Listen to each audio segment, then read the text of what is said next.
গোপন সংবাদের ভিত্তিতে জানা যায়, সুন্দরবনে কুখ্যাত ডাকাত ছোট সুমন বাহিনীর এক সদস্য সুন্দরবনের ফেলুর খন্ড বৈধমারী এলাকায় অবস্থান করছে। প্রাপ্ত তথ্যের ভিত্তিতে গত 22 মার্চ 2026 তারিখ রবিবার বিকাল 3টায় কোস্টগার্ড বেস মংলা ও স্টেশন হারবারিয়া কর্তৃক বাগেরহাটের মংলা থানাধীন বৈদ্যমারী বাজার সংলগ্ন এলাকায় একটি বিশেষ অভিযান পরিচালনা করা হয়।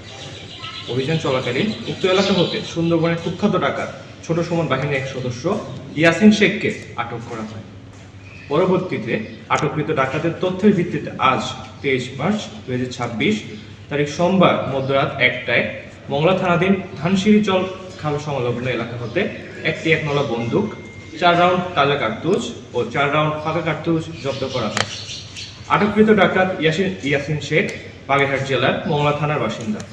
সে দীর্ঘদিন যাবৎ ছোট সুমন বাহিনীর সঙ্গে ডাকাতি এবং ডাকাত দলকে অস্ত্র, গোলাবারুদ ও রসদ সরবরাহের মাধ্যমে সহযোগিতা করে আসছিল। জব্দকৃত আলামত ও আটককৃত ডাকাতের পরবর্তী আইনানুগ ব্যবস্থা গ্রহণের কার্যক্রম প্রক্রিয়াধীন রয়েছে। আমরা দস্যুদের উদ্দেশ্যে বলতে চাই, সুন্দরবনকে দস্যুমুক্ত রাখতে কোস্টগার্ডের অভিযান অব্যাহত থাকবে।